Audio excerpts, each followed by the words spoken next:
예, 안녕하십니까. 뵈서 반갑습니다. 오늘 자리 초청해 주셔서 감사하고요. 여러분들이 향후 20, 30년 동안에 또는 제 나이가 됐을 때 우리가 어떤 세상에서 살게 되고 또 어떤 직업을 갖게 될지에 대해서는 즐거운 시간을 가질 수 있으리라고 생각이 듭니다. 제가 4차 산업혁명 대통령직속 위원이었는데요. 여기 보면 우리가 흔히 얘기하는 1차, 2차, 3차, 4차 산업혁명 얘기를 하죠. 1차 산업혁명은 에너지로서 증기를 사용하고 자동화를 했어요. 제가 입고 있는 옷 같은 것이죠. 2차 산업혁명은 전기와 가솔린이라는 에너지를 사용을 하면서 대량 생산하고 3차 산업혁명 여러분 잘 아시는 컴퓨터와 통신을 의미로 하게 됩니다. 4차 산업혁명 우리가 DNA, 데이터와 5G 네트워크 혹은 6G 네트워크와 인공지능 AI의 결합을 통한 초연결 사회라고 정의를 내리긴 해요. 그런데 솔직히 얘기하면 이 4차 산업혁명 영어로는 Fourth Industrial Revolution이라고 얘기하는 이 4IR이라는 용어는 거의 한국에서만 쓰고 있어요. 한국적 정의인 거죠. 그럼에도 불구하고 전 세계가 이 세 가지가 용광로처럼 결합이 되면서 변화가 일어나고 있죠. 그런데 각 변화 시기마다 우리는 새로운 도전과 새로운 변곡점을 맞이하게 됩니다. 이 그래프는 제가 미국 통계청에서 가져온 자료인데요. 지난 100년 또는 길게 봤을 땐 140년간의 미국의 1인당 실질 GDP예요. 실질 GDP라는 거는 특정 연도의 가치로 전체 가치를 환산을 한 거예요. 그러면 미국이 100년보다 지금 얼마나 많이 잘 살게 됐냐? 8배 정도 잘 살게 됐어요. 자, 그러면은 우리나라는 몇 배 정도 잘 살게 됐을까요? 100년 전보다. 상상하기 어렵죠? 한 80배 정도 잘 살고 있습니다. 여러분들의 증조 할아버지, 고조 할아버지보다 여러분들은 80배 정도 현재 잘 살고 있어요. 끊임없이 이렇게 보시는 것처럼 기하급수적으로 우리 삶에 대한 질이 높아지고 있는 거죠. 그러면 실업률은 어떻게 됐을까? 지난 100년간 동안의 미국. 이 중에서 우리가 특별히 관심 가져야 되는 건 1900년대 초에 2차 산업혁명이 있었고요. 1990년대에 3차 산업혁명이 있었다는 거예요. 그럼 산업혁명을 통해서 사람들이 두려워할 만큼 실업이 증가가 됐을까요? 실제로 보면요. 이게 지난 100년 동안의 미국의 실질 실업률인데요. 언제 실업률이 가장 높아졌냐? 대공황 때. 우리나라 한국전쟁 때, 베트남 정제 때, 5.1 쇼크 때, 9.11 테러 때, 2008년도 금융위기 때, 지금 코로나19 때문에. 결국은 기술 혁신을 통해서 자동화가 만들어졌죠. 공장도. 엄청난 자동화가 있었지만 그 자동화를 통해서 실업률이 발생된 적이 없다는 거예요. 뭐를 통해서 실업이 발생이 되거나 직업에 큰 영향을 미쳤냐? 한마디로 얘기한다면 금융위기, 에너지위기, 그리고 지금 코로나19 같은 바이러스 같은 질병 때문이었다는 거예요. 전쟁이나. 호암마마보다 무서운 거. 예, 전쟁이나 질병 같은 것들이죠. 한마디로 기술혁신과 관련된 것이 실업률에 영향을 미치지 않았다는 거예요. 그런데 지난 100년간 동안에 우리 상상보다 기술이 대단히 큰 영향을 미친 부분이 있어요.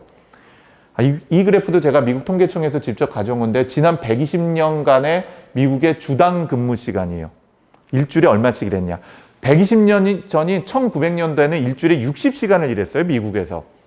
그건 뭐냐면 월요일부터 토요일까지 하루에 10시간씩 일한 겁니다. 그런데 희한하게도 2차 산업혁명이 막 태동기에서 무르익을 때 출렁거리면서 주당 근무 시간이 40시간으로 떨어집니다. 그리고 3차 산업혁명이 1990년대에 있었죠. 컴퓨터, 인터넷, 휴대폰 이런 것들이요. 출렁거리면서 34시간으로 떨어져요. 즉, 기술이 우리한테 뭔가 영향을 끼친 게 있다면 실업률이 아니더라.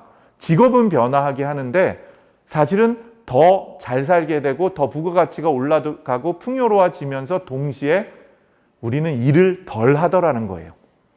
만약에 정말 인공지능과 데이터와 5G, 6G 네트워크를 통해서 세상이 변화가 된다면 소위 얘기하는 4차 산업혁명이 존재한다면 저는 여러분들이 제 나이가 될 무렵이나 그 이전에 주당 근무 시간이 저는 24시간 이하로 떨어질 거라고 확신을 해요. 대한민국도 지금 주당 근무 시간이 40시간이 안 됩니다. 법정 근무 시간은 40시간이지만 사실은 국경일 있죠. 그리고 그 취업하시고 나서 1년이 지나시고 나면 휴가가 13개, 14개가 생기거든요. 그거를 포함하고 나면은 주당 근무 시간이 40시간이 안 될 수가 있는 거죠. 제가 요약을 해보면 이래요.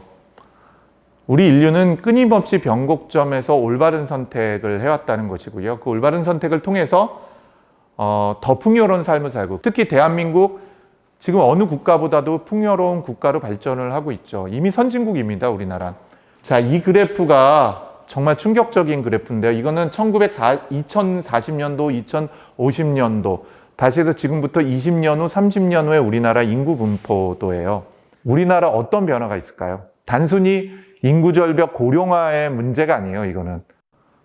여러분들이 제 나이가 됐을 무렵에는, 또는 제가 여러분들 할아버님 나이가 돼 간다고 했을 때는 대한민국은 이 구조로는 경제 구조가 유지되기가 불가능하다는 거예요.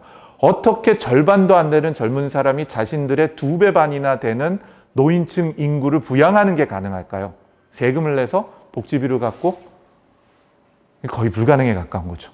새로운 방법을 찾지 않으면은 이거는 생산성을 1.5배, 2배 올리는 것 갖고는 대한민국이 존재하는 게 불가능하게 되죠. 근데 이 문제는 모든 선진국이 갖고 있는 문제입니다. 자, 결론부터 얘기하면은 지적 노동력의 자동화와 가상화는 필연적이라는 겁니다.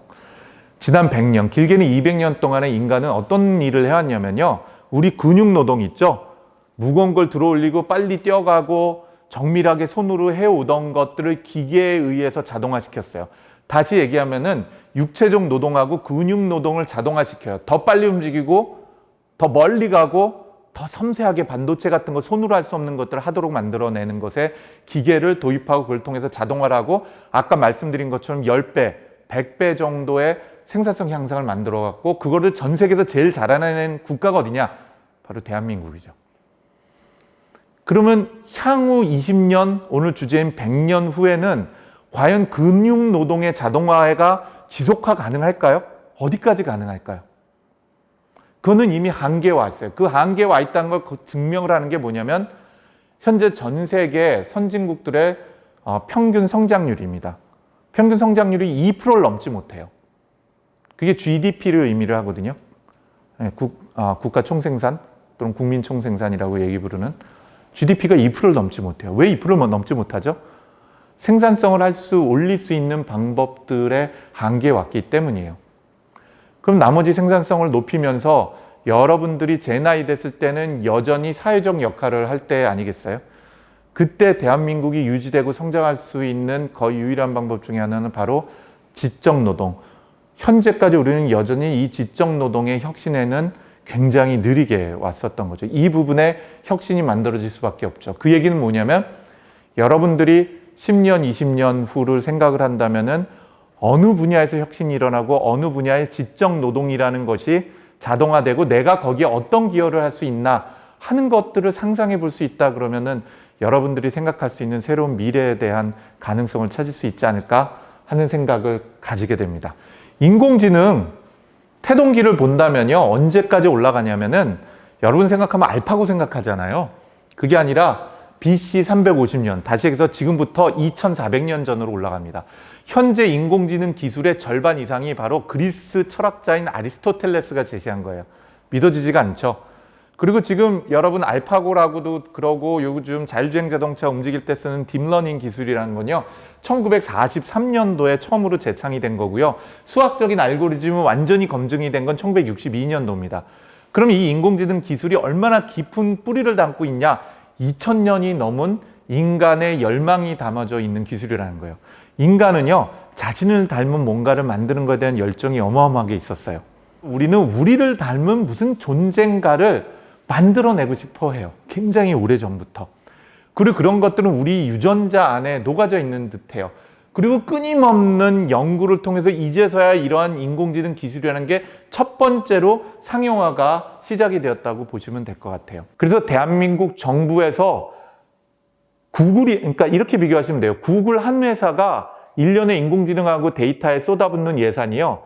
대한민국에서 삼성전자, LG, 현대자동차, 저희 같은 인공지능 전문기업, 대한민국 정부가 몽땅 다 쏟아부은 총 인공지능과 데이터 합계 예산보다 예측되기에는 4배에서 5배 이상 많은 예산을 구글 한 회사가 집행을 하고 있어요, 현재.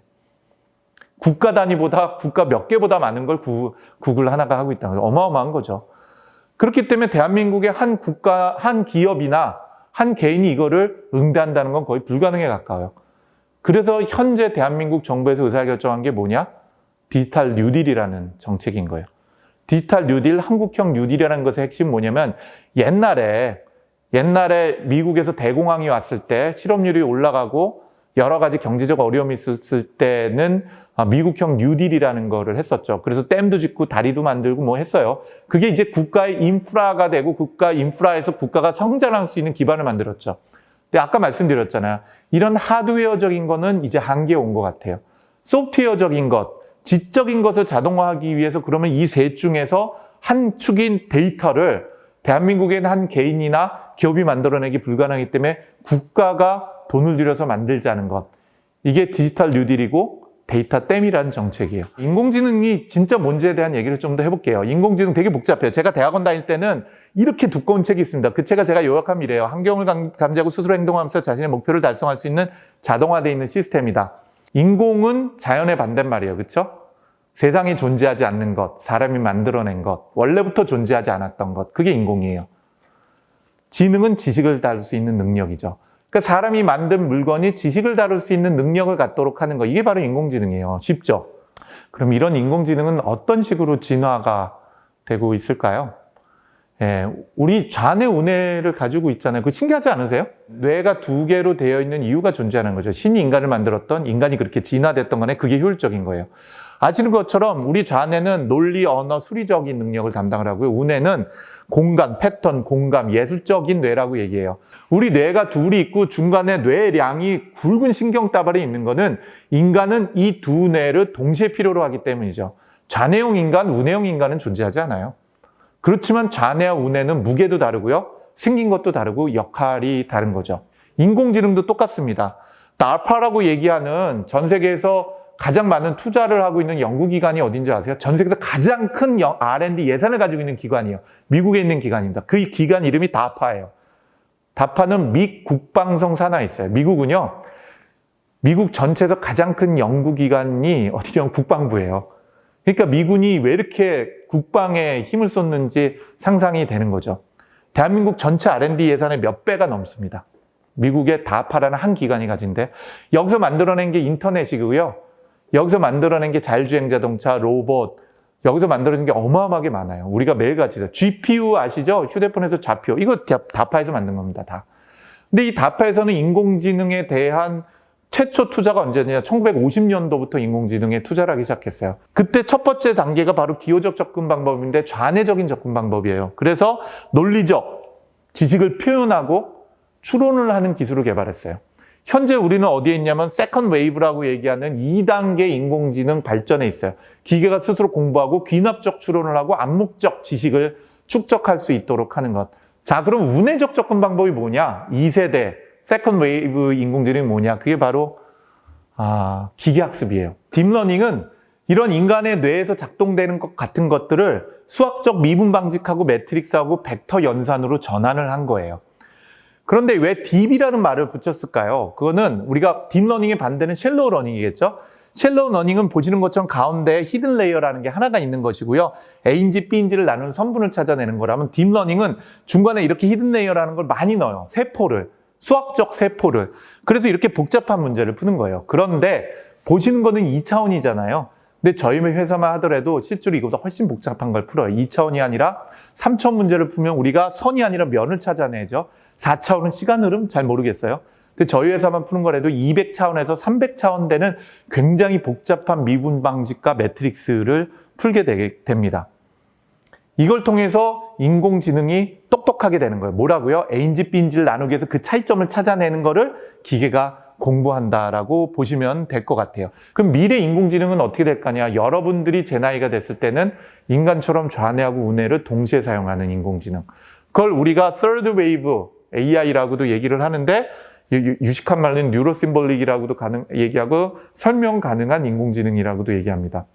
그래서 현재 인공지능 기술은요, 어떤 구조로 연결되냐 하는 것을 수학적으로 푸는 것과 어떤 데이터를 집어넣느냐 하는 것에 대한 연구라고 보시면 될 것 같아요. 그리고 이제는 이렇게 데이터를 과거엔 분석했다면 데이터를 과학적으로 다루는 분야로 발전을 하고 있어요. 소프트웨어 공학, 수학과 통계학, 그리고 산업 현장에서 자신이 가진 지식을 기계한테 학습시킬 수 있는 능력, 그런 것들 우리가 데이터 과학, 데이터 사이언티스트라고 얘기합니다.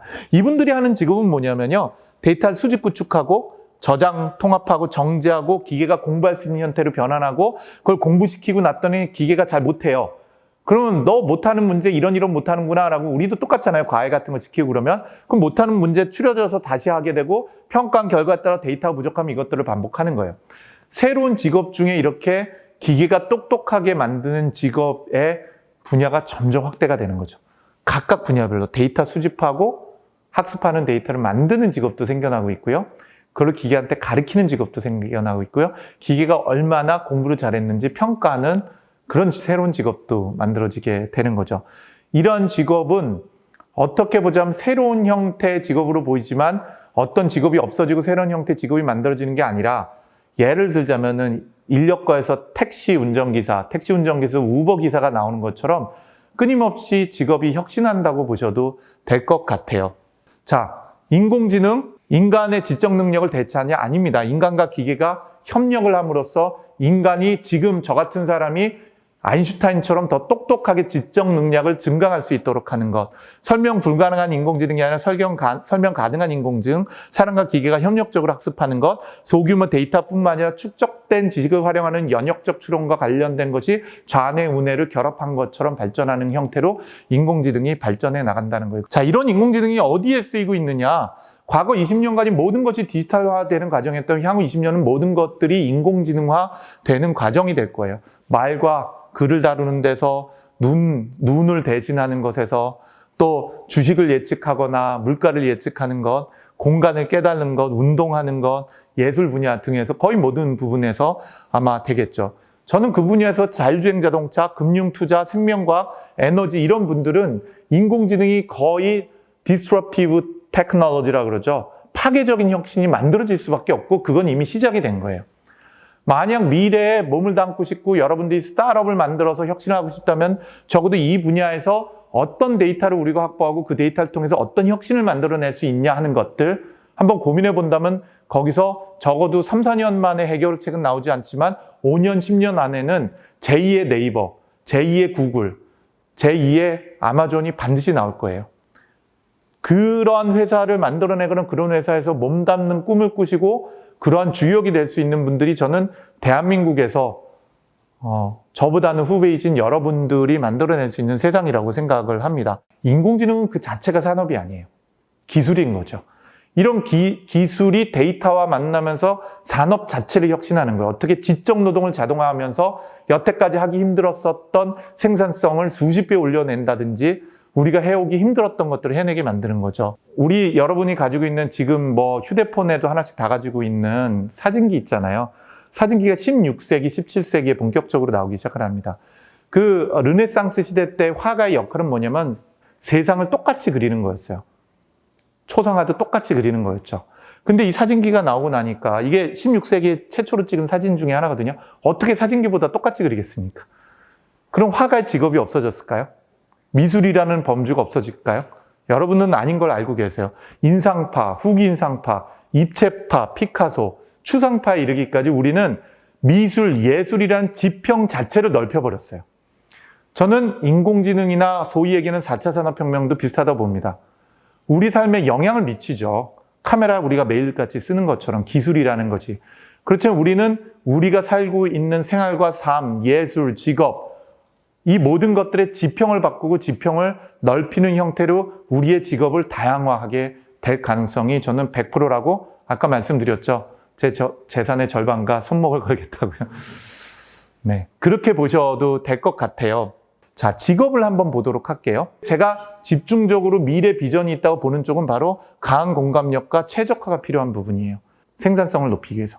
인공지능이 있지만 인터페이스, 타인과의 협력에 대한 인터페이스, 휴머니티가 필요하고 감정이 필요하고 공감이 필요한 부분에 인간의 역할이 확대가 될 거라는 겁니다. 직업적으로. 그럴 수밖에 없어요. 여러분들은 직업에서 어떤 역량을 확보해야 될까요? 혹시 IQ라는 말은 알죠?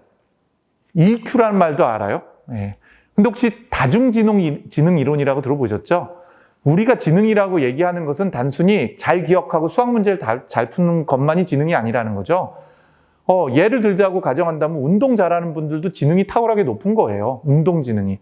어떤 사람은 자연에 가서 자연하고 공감할 능력을 가지고 계세요. 어떤 분들은 절대음감을 가지고 있죠. 그분 공부 못해도 상관없어요. 운동지능, 음악지능, 지각지능, 자연지능, 대인지능. 어떤 사람은 사람들의 관계를 정말 훌륭하게 만드는 분들이 존재하거든요. 이거 모두 다 우리는 지능이라고 얘기할 수 있어요. 뭐죠? 지식을 다룰 수 있는 능력. 네. 그 인간이 탁월한 부분은 어디 있냐? 아니, 일단 기계가 시각지능, 논리수리지능, 언어지능은 기계가 점점 발전해서 인간 수준에 도달할 거예요. 그런데 인간을 절대 뛰어넘을 수 없는 것은 메타인지, 자연지능, 대인지능 뭐 이런 종류들이에요. 그럼 그 첫 번째 단계가 뭔지 알아요? emphasize, 공감하라요. 그 문제를 가진 사람들, 그 문제를 가진 사회계층, 그 문제를 가진 고객. 여러분들이 뭔가를 서비스를 하고 싶고 사업을 시작하고 싶어요. 스타트업을 하고 싶어요. 그럼 여러분이 해결할 문제가 있을 거 아니에요. 그럼 상상하지 말고 그 문제에 뛰어들어서 그걸 공감해야 된다는 거예요. 공감은 어디 있죠? 여기 있지 않고 여기 있는 거죠. 가슴에. 그리고 맨 마지막에 프로토타입과 테스트가 있는데 몸으로 하라요. 생각하지 말고 몸으로 하라. 결국은 우리가 가지고 있는 몸과 타인과 공감할 수 있는 이 두 가지 능력이 인공지능 시대의 가장 결정적인 리더십과 차별화 전략이 될 거라는 겁니다. 10년 안에는 아니지만 20년 후, 30년 후엔 그렇다는 거예요. 그리고 또 하나, 메타인지. 메타인지는 뭐냐면 내가 알고 있다는 걸 알고 있는 거, 모르고 있다는 걸 모르는 거. 시험 볼 때 딱 보고 이건 내가 못 풀어 하고 뛰어넘을 수 있는 능력. 네. 그리고 이거는 한 35,200원 정도 들여서 하면 내가 오늘 저녁 때 재료를 사서 만들 수 있다라는 우리로 따지자면 감 같은 것들. 이런 걸 우리가 메타인지라고 해요. 이것이 왜 중요하냐? 여태까지 데이터가 많은 것들은요, 점점 더 기계가 인간을 뛰어넘을 거예요. 데이터가 많으니까 학습할 게 많잖아요. 그 인간은 어떤 역할을 해야 되죠? 데이터가 없고, 여태까지 경험해보지 못한 것을 뛰어들고 경험해야 되는 역할을 해야 되는 거예요. 의사결정을 내려줘. 메타인지가 점점 중요해질 수밖에 없어요. 자, 제가 시간까지 좀 넘기면서 재미난 얘기를 했는데, 마지막 장표입니다, 진짜. 이게 뭐죠? 쥐덫이에요. 톰과 제리에 나오는데 실제로 이 쥐덫 보신 분 한 분도 안 계시죠? 네, 만화 영화에서만 봤죠. 이 쥐덫을 발명한 회사가 빅터라는 회사예요. 이 빅터라는 회사가 이 쥐덫의 발명 특허를 가지고 있어요. 어마어마하게 떼돈을 벌었습니다. 그래서 한국에선 제가 어렸을 때 이 쥐덫 많이 있었거든요. 근데 우리나라에서는 가난했으니까 막 복제해서 썼지만 미국은 특허권이 있었기 때문에 떼돈을 번 거예요. 네, 그런데 이 쥐덫의 특허권이 만료가 되게 된 거예요. 그럼 누구나 복제해서 쓸 수가 있게 되죠. 그래서 이 회사가 세계적인 컨설팅 기관에 의뢰를 하겠다. 시장 조사를 해라. 우리의 미래의 신제품을 만들어야겠다라고 얘기한 거죠. 근데 시장 조사를 해본 거예요. 어마어마한 컨설턴트가 뭐 하버드 대학 나오고 뭐 이런 사람들의 컨설턴트를 써서 시장 조사할 때 어떤 결과가 나왔냐면 이 쥐덫의 가장 큰 문제는 쥐를 꽝 잡고 나면 쥐가 내장도 터지고 눈도 튀어나오는 거예요. 그러니까 주부들도 그렇지만 여자분들도 그렇지만 남자분들도 징그러운 거예요. 그 다음에 이거를 쥐를 깍하는 게 워낙 세니까 이거를 제끼는 게 힘든 거예요. 그리고 세 번째는 그걸 또 들고 가갖고 쥐를 버려야 돼요. 쓰레기통에. 생각만 해도 막 인상 찌그리시잖아요. 이 문제를 해결하면 대박이 나겠다. 그래서 이 전자지덫을 만들었습니다. 1980년대. 이 전자지덫은요, 밑에 구멍이 있어서 치즈 냄새를 맡고 쥐가 쭉 올라가요. 그럼 올라가서 딱 이 위에 도달하면은 강력한 전기를 빡 해갖고 쥐를 전기 충격을 줘서 죽여버립니다. 그럼 밑에 뚜껑이 탁탁 열려갖고 밑에 상자로 빠지게 돼요. 이 쥐덫 하나로 10마리의 쥐를 잡는 거예요. 그래서 이 쥐덫에 나중에 10마리 차면 요거만 쭉 빼가지고선 쓰레기통에 탁 버리면 되는 거죠. 대박이죠? 큰 돈을 벌었을까요? 아닙니다. 쫄딱 이 빅터가 망하게 됐는데요. 나중에 지금도 이 회사 살아있습니다. 왜 망하냐? 결정적인 경쟁자가 나왔는데 그 경쟁자는 누구냐? 바로 쥐약입니다. 쥐약. 네. 이 전까지 쥐약은 사람이 먹으면 좀 위험했는데 개선이 돼서 쥐는 죽는데 사람 먹으면 약간 배앓이 하는 정도의 쥐약이 나온 거예요. 100원어치 쥐약만 사다 놓으면 쥐 잡는 데는 아주 직방이었던 거예요. 기술이 중요한 게 아니라는 거예요, 혁신은. 그 핵심 뭐냐면 우리가 해결할 문제가 뭐냐는 거예요. 그리고 그 해결한 문제를 우리가 충분히 공감하고 이해하고 있냐는 것이고요. 그 문제를 해결할 가장 적절한 기술이 무엇인지를 찾아가는 과정이라는 거죠. 4차 산업혁명이니 DNA니 AI, 여러분들 삶에 영향을 많이 미치겠지만 여러분들이 어딜 직업에 여러분들이 성장할 미래 모습에서 그것과 아무 상관이 없을 수도 있죠. 그렇지만 집중해야 되는 것은 우리가 해결하려고 하는 문제가 뭐고 그 문제에서 나는 어떤 역할을 할 것인가 하는 것일 것 같아요. 그리고 그런 과정을 통해서 여기 계신 분들 그리고 방송 보시는 분들 모두가 다 의미 있는 삶, 그리고 또 저는 가끔 이 생각하거든요. 내가 죽을 때 다른 사람들에게 무엇이라 불려주면 좋을까?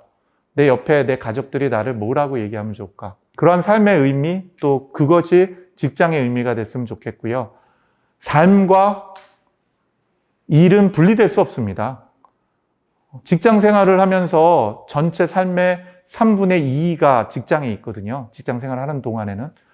그게 삶인데 어떻게 삶과 일을 분리합니까? 워라밸이라는 거는 저는 말이 안 돼요. 예, 일을 많이 하면 삶이 나빠지고 삶이 좋아지면 일을 안 해야 되나요? 오히려 일은 삶의 일부분인데요. 결국은 내 삶에서 그 일이 얼마나 조화롭게 될 수 있는지 둘의 밸런싱으로 해서 천칭이라고 그러죠. 한쪽이 올라가면 한쪽이 내려가는 것이 아니라 이 둘이 세상에서 가장 아름다운 하모니를 낼 수 있는 오케스트라처럼 바이올린과 첼로가 가장 센 소리를 내도 아름답고 가장 약한 소리를 내도 아름다운 것처럼 삶에서 직업이 그런 역할을 해야 된다고 생각을 합니다. 여러분 모두의 건승을 기원드리고 제 발표는 마치기로 하겠습니다. 감사합니다.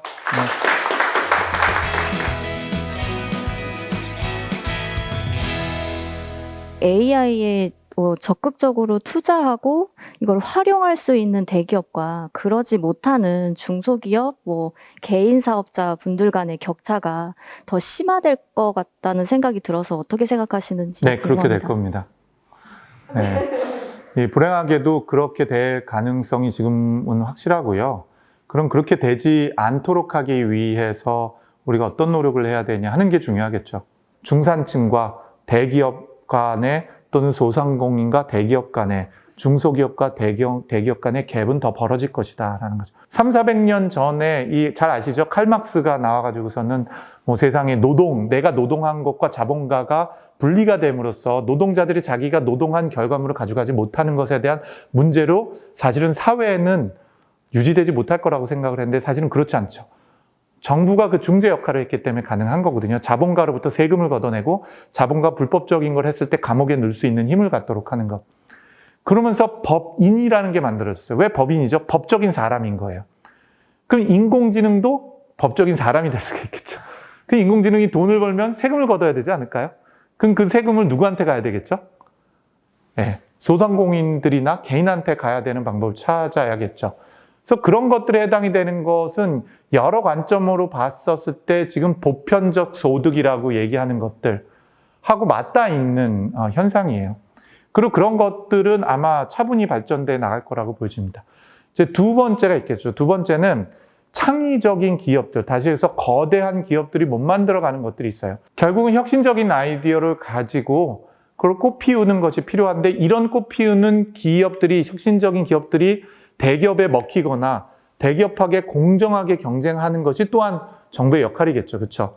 기울어진 운동장이 있으면 안 돼요. 여러분처럼 혁신가들이 그 혁신의 꿈을 펼칠 수 있도록 기울어지지 않은 운동장을 만들고 그들이 토양에서 올바로 성장할 수 있도록 양분을 줄 수 있도록 하는 제도를 만드는 과정이 대단히 중요하겠다 하는 생각이 듭니다.